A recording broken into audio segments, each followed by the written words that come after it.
Hey, so this is me waking up in the RV. I slept pretty good, I guess. I don't know, medium sleep. This is what it looks like from my point of view. And it's really nice. Yeah, so I'm just sort of waking up gradually. I don't have an alarm or anything. I just waited till I felt rested, and I'm almost there. And I'm just gonna kind of take it easy. Maybe I'll make some coffee, and I brought some eggs, so I'll be doing that soon. Good morning. Good morning. I'm awake now. It's about 7, well, almost, I guess it's about 8 o'clock in the morning, and yeah, I'm awake. I had to help my friend take him to the laundromat, came back, went and got some milk. I forgot milk for my coffee. I'm really looking forward to that. Yeah. So let's see here. Do I need to wash these? I do. This is my summer Norin, and I need to wash them. I will do that. Anyway, we got some power coming from the solar panels. Let's see here.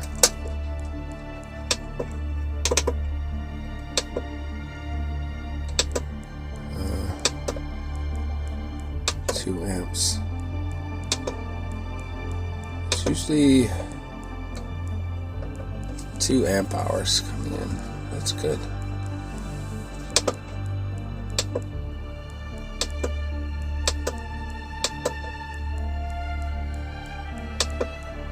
17 volts coming in. Yeah, it's the amps that really matter. Anyway, I'm running the fridge. That's the thing. The fridge takes up the most power. Anyway, this is what the RV looks like in the morning right now. And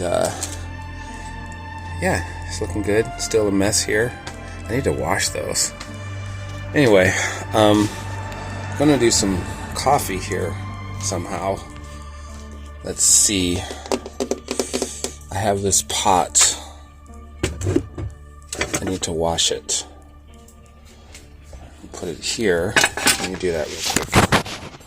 So I went to 7-Eleven because I was too early for all the stores, and I got some pistachios.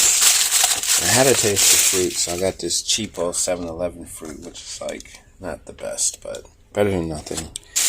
And milk for coffee. Yeah, almond milk and regular milk.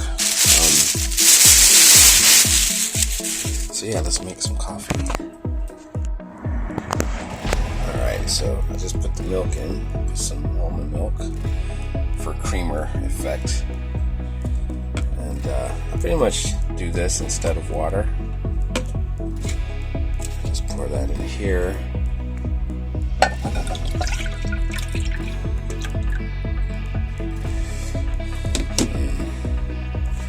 Yeah, a little more milk. Alright, let's heat it up.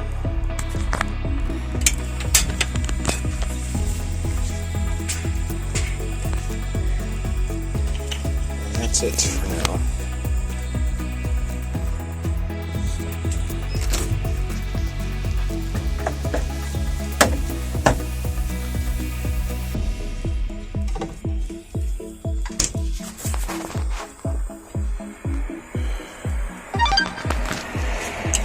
So let's see, what should I have?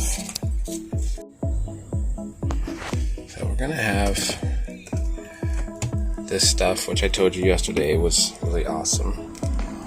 And sugar substitute and some monk fruit creamer. Here we go, monk fruit. I feel like I'm missing cinnamon. So yeah. So I added the coffee and cinnamon. Now this is monk fruit sweetener, and it's pretty cool because it costs $15 at Ralph's or Kroger. But each drop is equivalent to 1 teaspoon of sugar, and it's a natural sweetener from the monk fruit plant from China. And it's great because you don't need sugar. I mean, gonna taste pretty much like sugar, so just add a couple drops there. You need to shake it. That's one thing I always forget to do. It gets bitter if you don't shake it.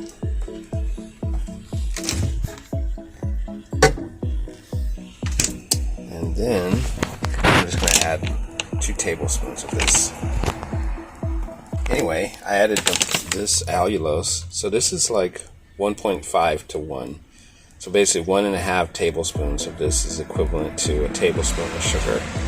And it's 0 calories. It's a natural sweetener. It's not artificial. And it's great. There's only one problem with it. It can make your stomach upset, but you kind of get used to it after a while. And it counters the effect of sugar. So like if you eat some sugar, this will like interrupt the sugar receptors in your body, and stop your body from absorbing as much sugar anyway.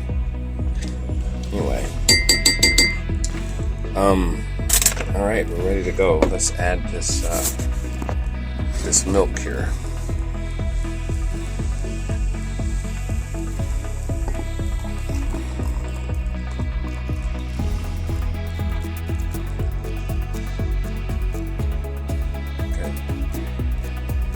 Perfecto.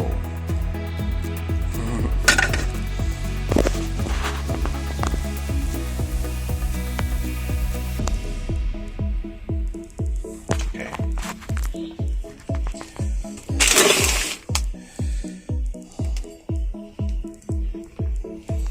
All right, that's what I'm talking about.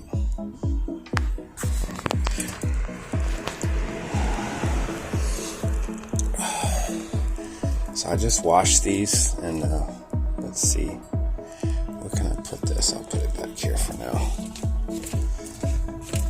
Yes, I definitely need to wash these. Anyway,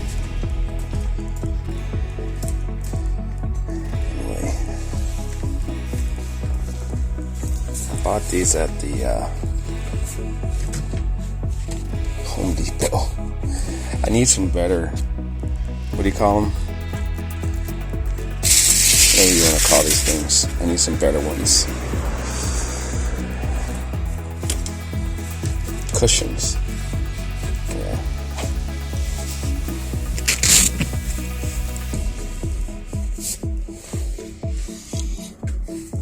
The problem is they don't want to stay. See, they keep flopping down.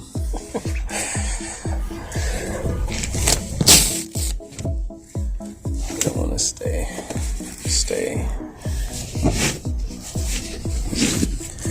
Whatever. I've tried all kinds of tricks to get them to stay, and it just won't.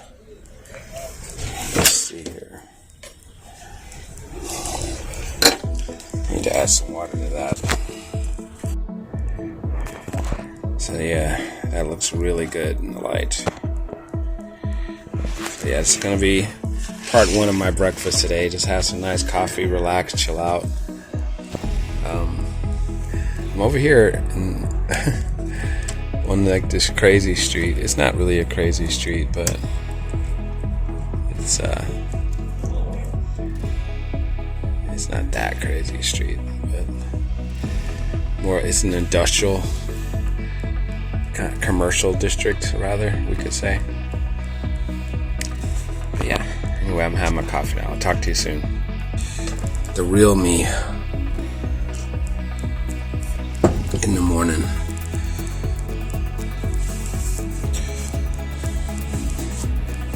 Anyway, so I'm here having a coffee. It's pretty good, and just trying to get in the groove of being in an RV again. Just trying to get back in that vibe, you know, because I've been in. Hold on, I gotta close this window. I don't have to close it. Anyway, yeah, I'm gonna close it. It's gonna get hot though.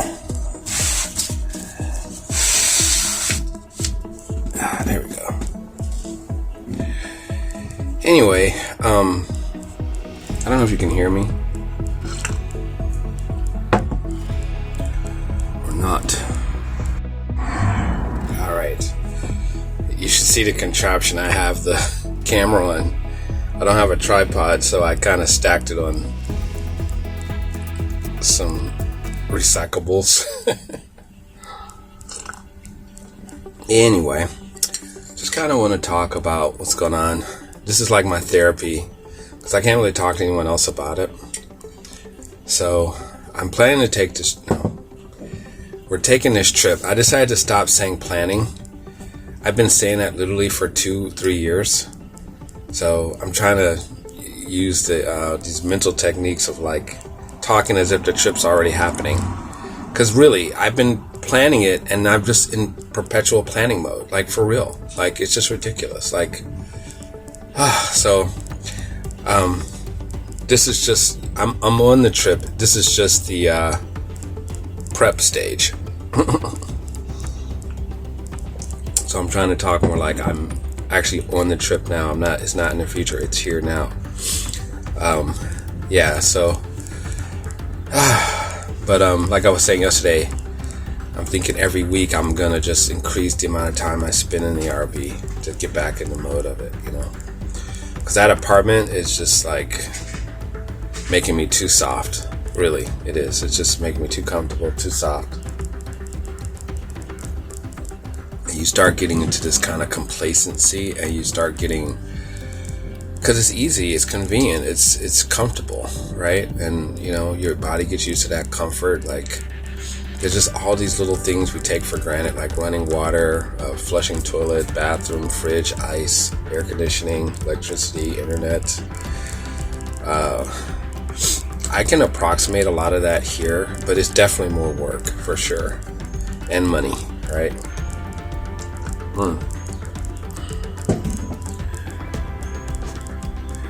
And time. So it's things just take longer. Like, I mean, I don't know.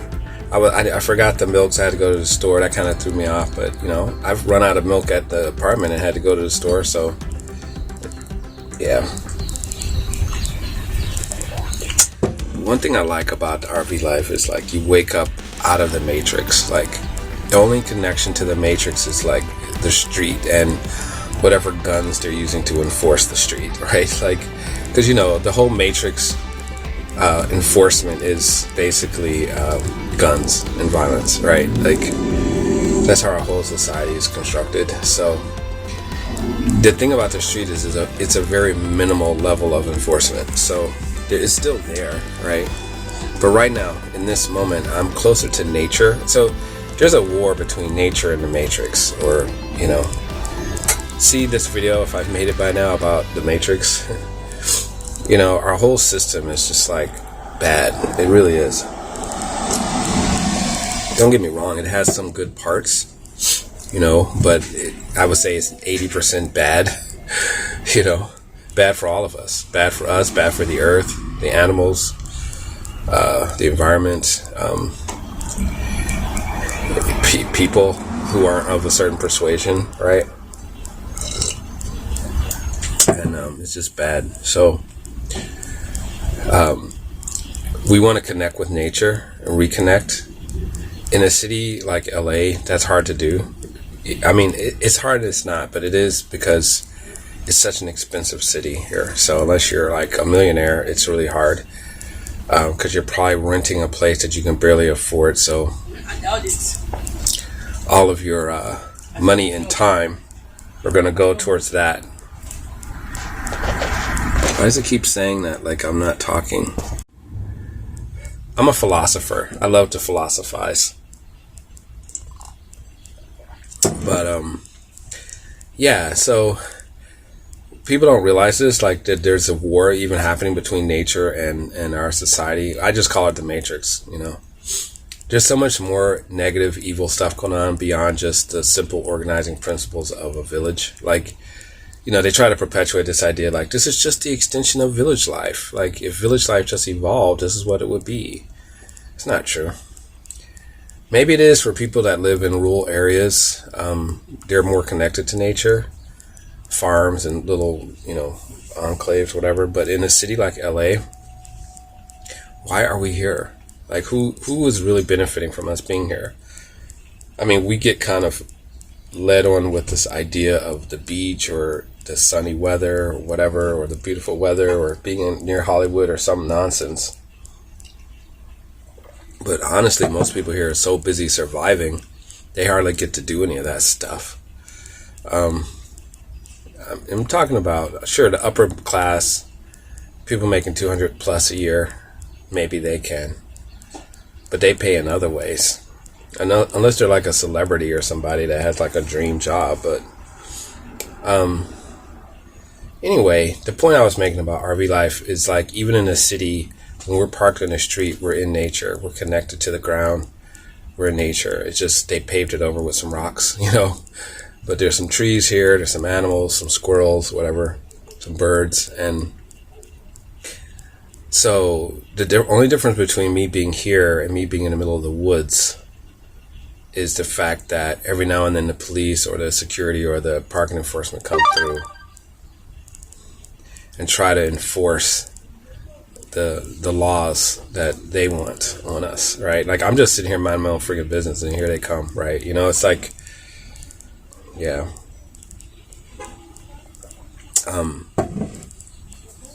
But like, other than them threatening to ticket or tow me or harass me,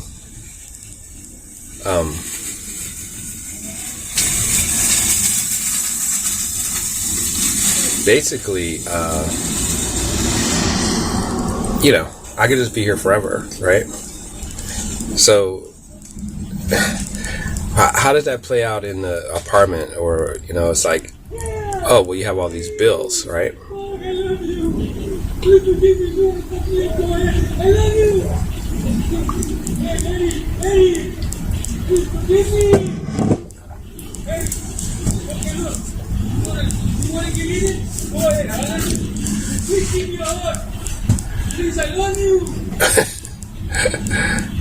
Eddie done lost his mind.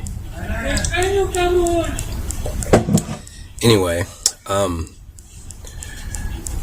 what was I saying?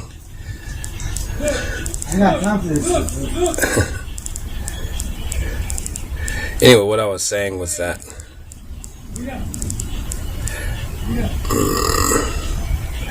someone's yelling outside and I can't talk.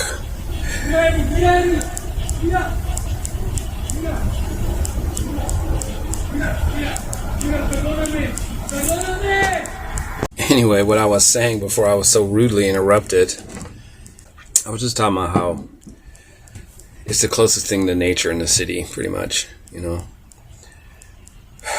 But the problem is land, and not having any land to claim as your own. And then the Matrix wants you to think that it's about, like, you got to pay $1 million to borrow the money to have it. It's just the worst,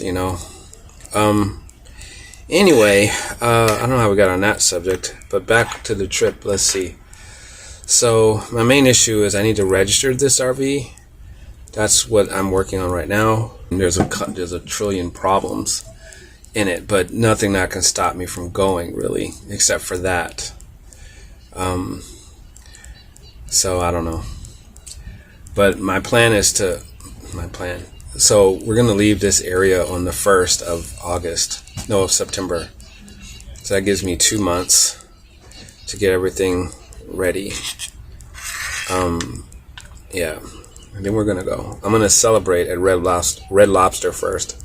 And I'm calling that day Freedom Day. Because it's going to be the day I'm finally free.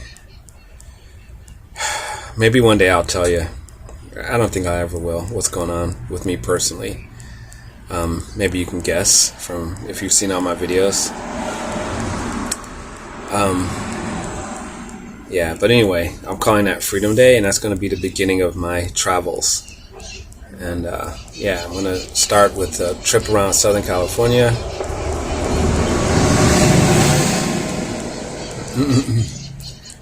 And then a trip around maybe the West Coast and then North America. Yeah, I think I'll do that. The West Coast trip, I'm just gonna go on up from LA on up to Alaska, And then from there, I'm gonna do my North American trip.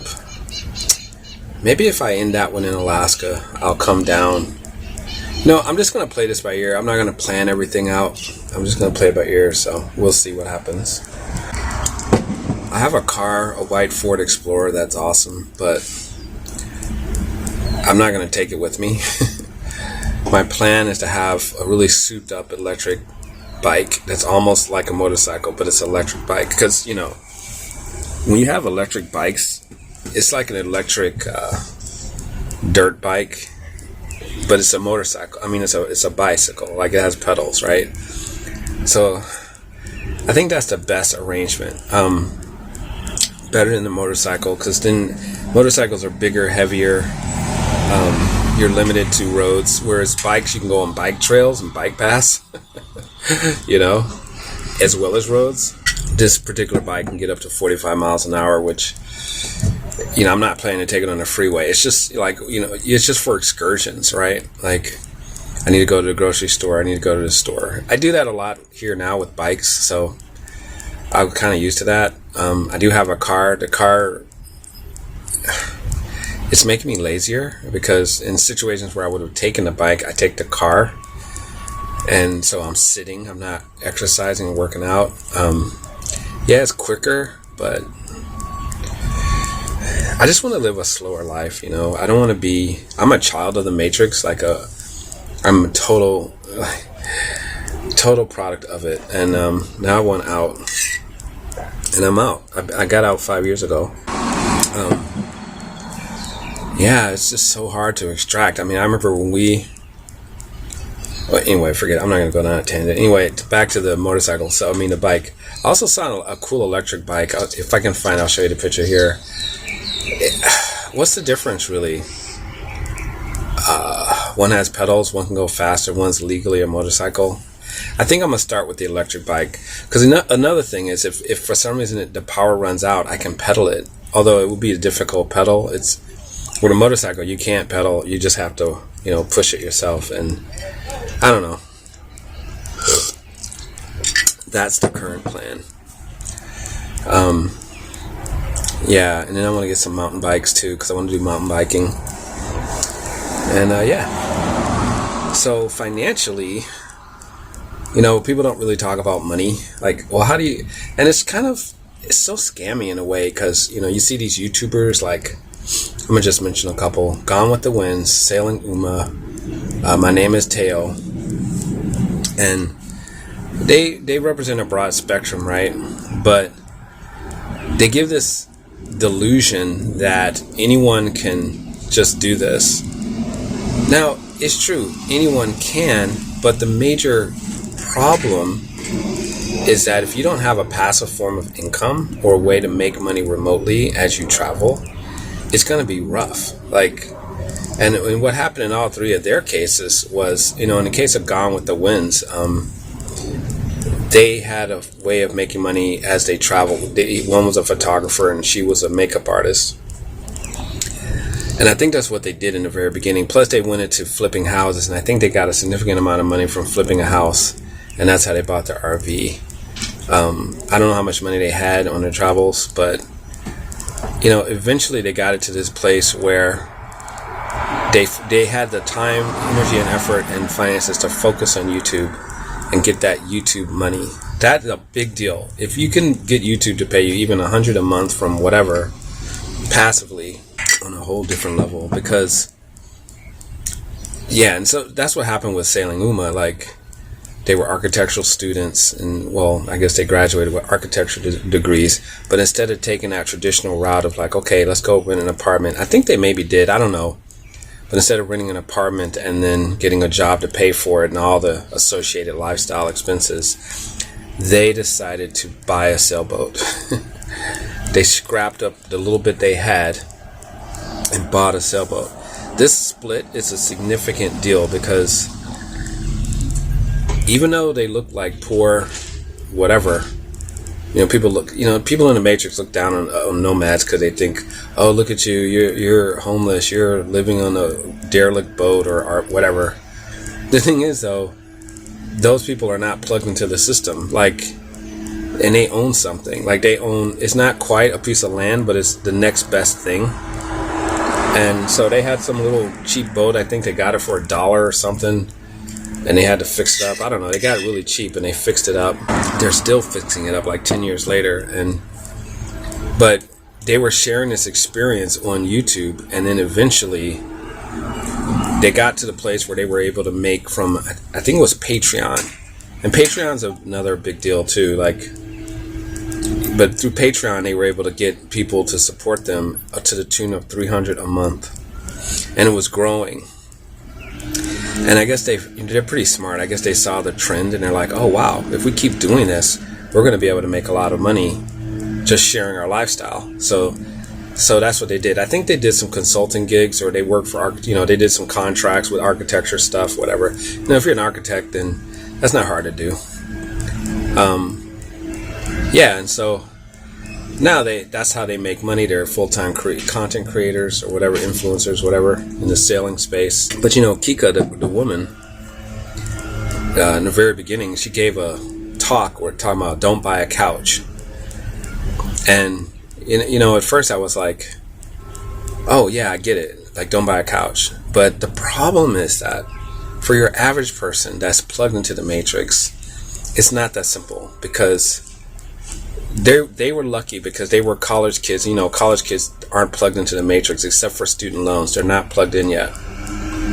So they can make that shift. They didn't have kids. They didn't have responsibilities. All they had was their student loans. That's it. And I'm assuming they had some. I don't know if they did or not. I think they were in Canada. I think in Canada they pay for your education. So it is possible they don't even have student loans. But the point is that they chose not to go down that matrix path where you start getting entangled in the matrix, which is its goal, right? And how do you get entangled? You get entangled with financial obligations, right? So you get a job, you're kind of tied to that, but it's not even so much that. You don't have the freedom to, let's say you start the job and in a year you don't like it, so you feel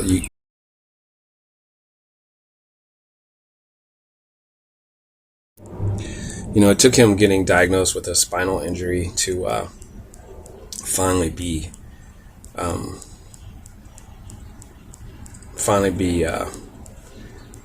that's what pushed him over the edge. And he was like, because they were like, oh, this is going to get worse, it's not curable, whatever. So he was like, he had been working at this tire place for 10 years and he hated his job, but he felt like that's all he could do. And he got sucked into the matrix, right? You just end up in these situations. Next thing you know, you have bills and mortgages, and so you feel like, well, I just need to do this.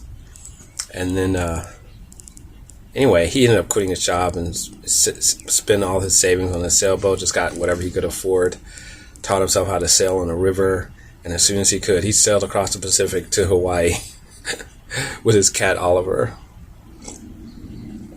And he's like, I'm going to go live. I'm not going to keep dying at this job, The thing about these jobs, people in the Matrix are always like, get a job, get a job, get a job, get a job, get a job, and it's like, no, you don't have to get a job. It's okay to have a job if that's what you want, but you don't have to do that, especially in today's environment. Like, you just don't, like, who are you? What do you want to do? How can you do it? How can you make money doing it? Like, that's it, right? You don't have to get a job to live a lifestyle. Now, there's certain people out there, they really want to live a lifestyle in the Matrix, that's important to them. Go for it, But if you're tired of the rat race, then you don't have to. And for me, the rat race was tech, right? Tech stuff. It still is. But I'm using tech now to my advantage. Like, I'm not being ruled by tech, right? But anyway, let's continue with this other conversation. So I just want to say, like, some of these YouTubers pushing this idea, this lifestyle, like, it's like, how are they making money? That's the question you need when you see them, the van life people and the boat people, and everyone's like, oh, be free and do van life or whatever. It's like, how are they making money? So a good example of this is my name is Teo.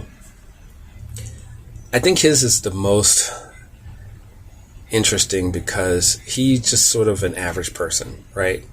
Now, he's a creative person. He had come to LA, he's a musician with all kinds of stars in his eyes to be in the music business. That didn't work. The music matrix just sucked him up, chewed him up, and spit him out. And, he had an apartment, he had a girlfriend, he had a cat, and he had a job and all this stuff, and he wasn't happy. And so he saw van life on YouTube, and he was like, at a moment of despair, I think he had just broken up with his girlfriend or whatever. He was like, I think I'm gonna do that. So similar to the sailing guy that just quit his job, he decided to just go buy the cheapest van he could that was decent, a Chevy Astro van. I don't think he paid very much for it. Threw his cat in there, threw a bed together, nothing fancy, and left. And he documented what he was doing, and he was in that middle place where, how am I going to make money, right? And basically he was like, he talks about, how do I make money? I would advise you, if you're interested in this lifestyle, just search how to make money with van life, and you'll find a ton of videos where people basically share how they do it. And it's a whole spectrum of things. But in his case, he was doing odd jobs. Like, there's apps where you can just, wherever you are, you can look up and see what kind of quick job can I do today? Maybe work in a warehouse, cut someone's grass, whatever. There's all kinds of stuff on Craigslist. There's that job site, I forgot what it's called. But there's all kinds. Like, you can find them. The point is that if it's just you, or you and a spouse and a pet, like, your overhead costs are extremely low. Like, the Matrix wants us to think that, it's just brilliant, the Matrix. Like, okay, I'm gonna get to that, but the point is, if it's just you have very low overhead. Like, you just don't need a lot to live, right? So in his case, he just had the van, the cost of gas, some food, and the cat stuff, and that was it, pretty much. He was free, right? So he didn't need to make a lot of money to cover his expenses, except for maybe when the van breaks down. But you have so much free time that you can work extra, whatever. You can stop at a place and work for a month to save that money, because you don't have rent anymore. So you can actually benefit from your labor now. Instead of it all going off to whoever. And you just hear these horror stories where, like, people like I think I saw some story. A lady was like, yeah, my husband's a doctor, but I still have to work an extra job, or he has to work an extra job to pay the bills. And I was just like, y'all need to cut back. Like, that's just beyond ridiculous. Like, just beyond ridiculous. Like, man, if I was a doctor or some high-paying profession and I had to do it right now, I would go, invest in a nice quality RV van, and I would live in that, and I would save, as they say, bank that money. There was a story of, here's a link to it. All these links will be in the description. And it's on my blog. By the way, my blog is urbannomadslife.com, and there it's all about alternative living, and I provide all the tools, tips, and help that you need to do it. Like articles like this. When I find interesting articles, I'm just trying to help people wake up to it, to what's possible. I woke up to it many years ago. But the point is that there was some Google employees, each, I think combined, they were making like over $200,000 a year. It was a couple, and they both worked at Google, and they were making a ton of money, and they lived in a van in the parking lot, and they saved all their money, and then they paid cash for a nice house out in the woods.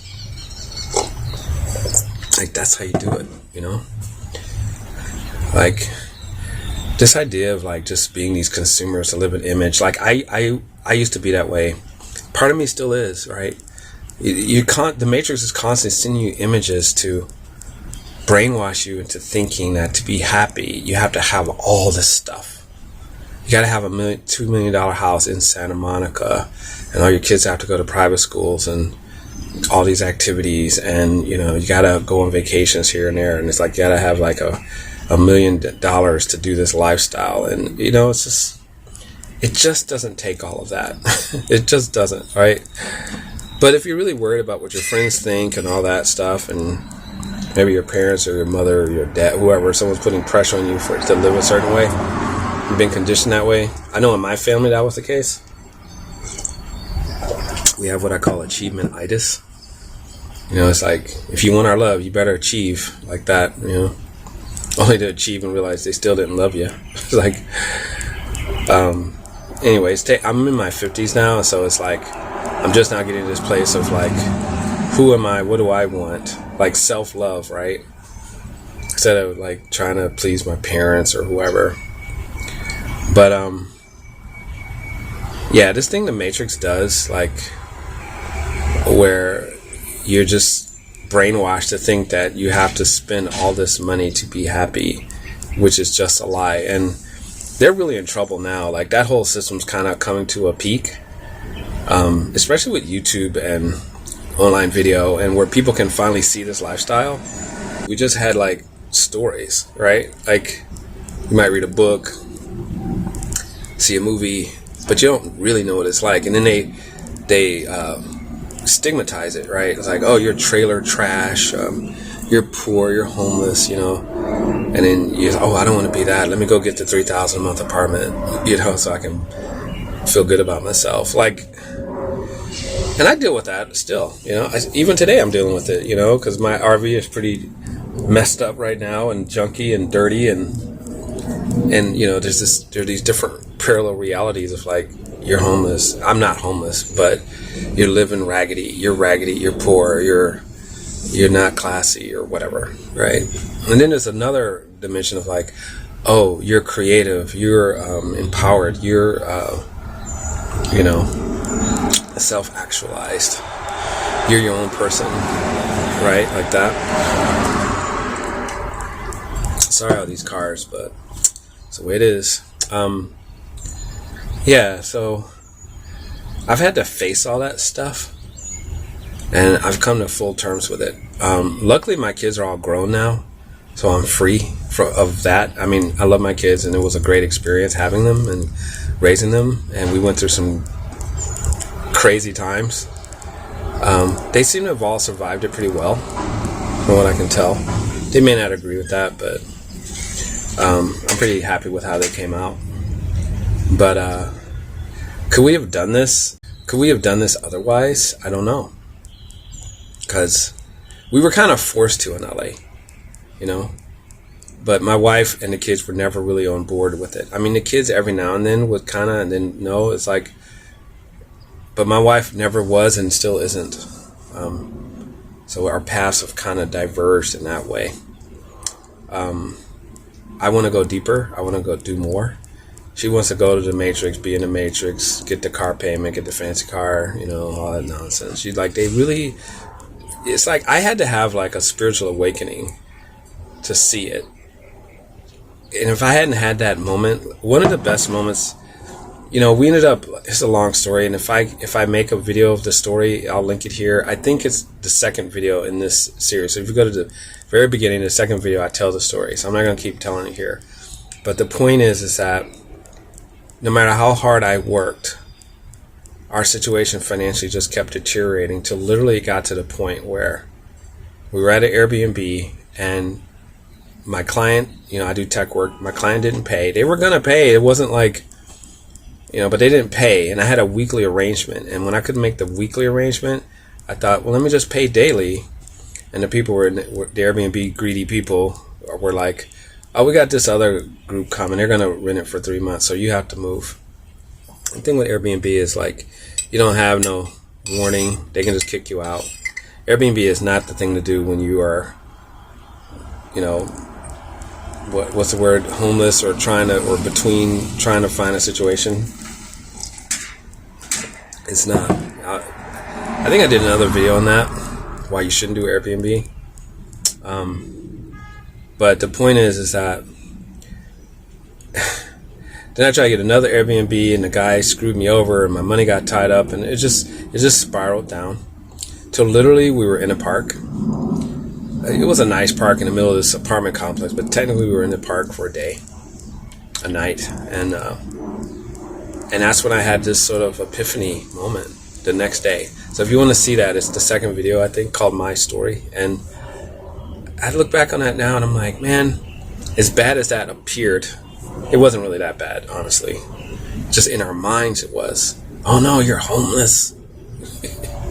You're a loser. You know? When I look back, I was like, nothing really happened. But in our minds, it was the psyche of it, you know? So, but if that hadn't happened, I wouldn't be here now. If that hadn't happened, I wouldn't be here now, and I wouldn't have this RV, and I wouldn't be in the alternative living revolution. And so that was a pivot. That's what it took for me. That was like when Neo took that pill and he was sucked out of the Matrix. That's basically what happened to me.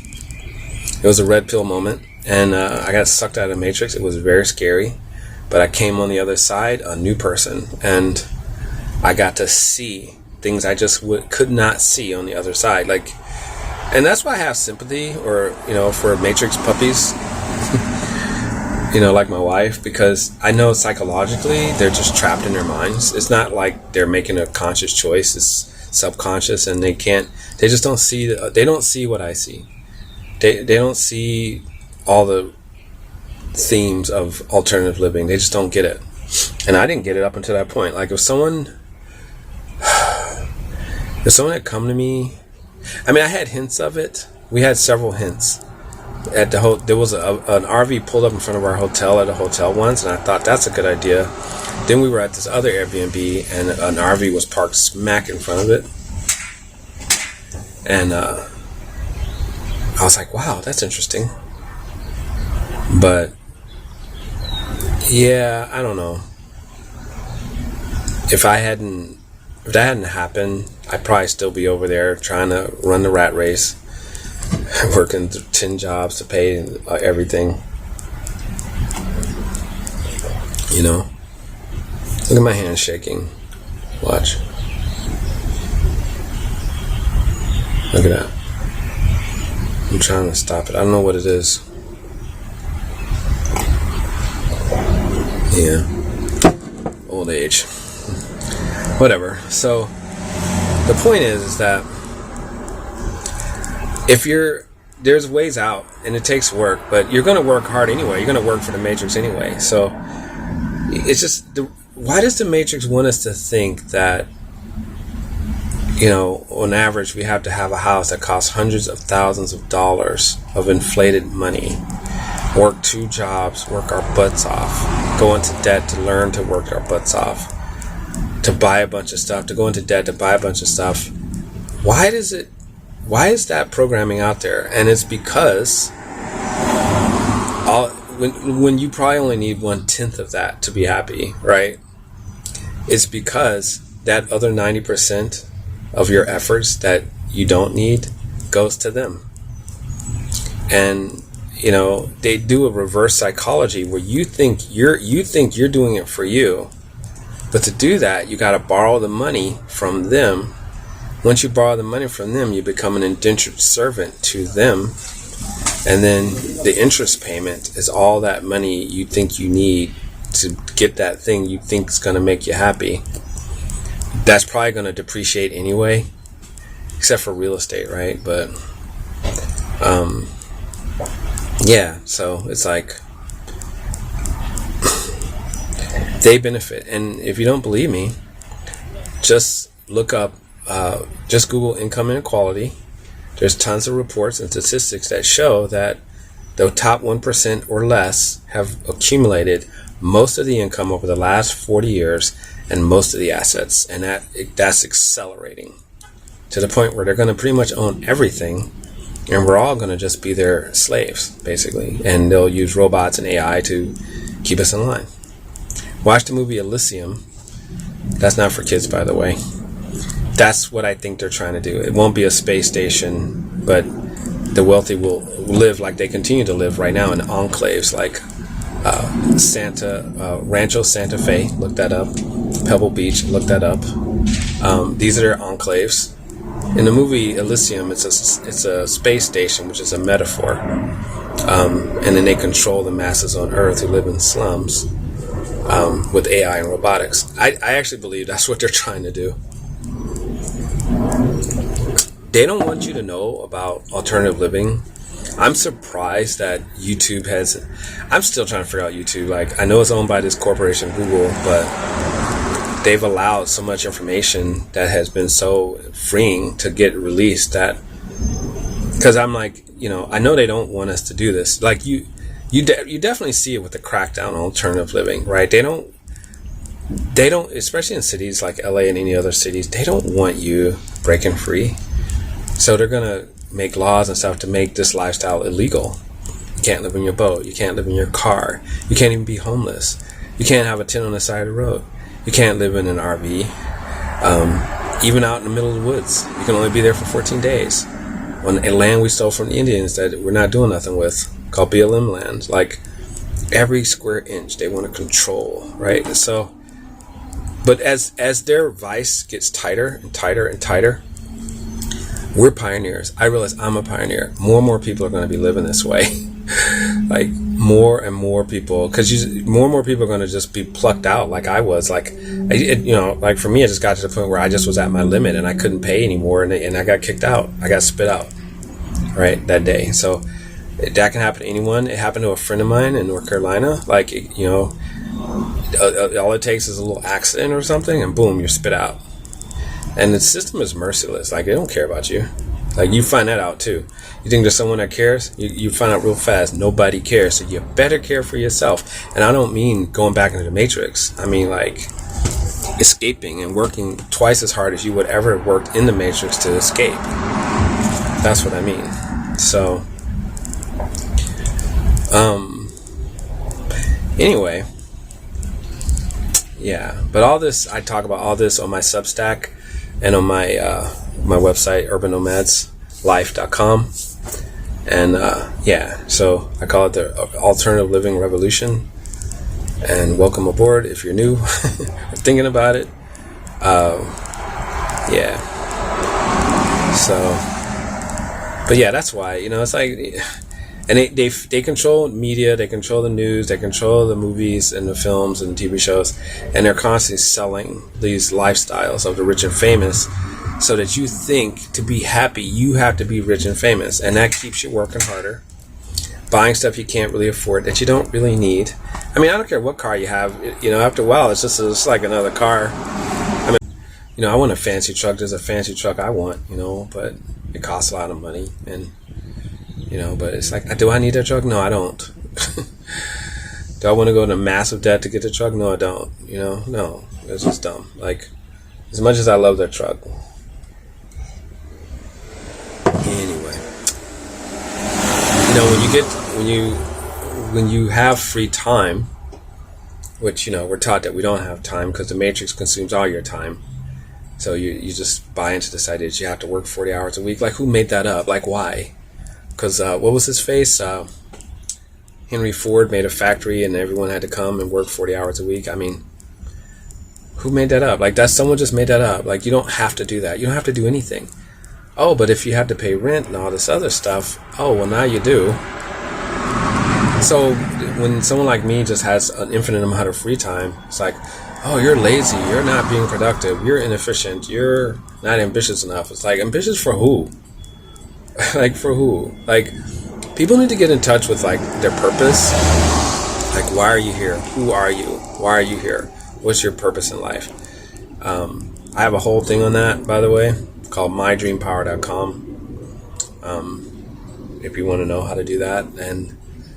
But the point is, it's just, like, there's more to life than just making money and paying bills, and that's, and then what?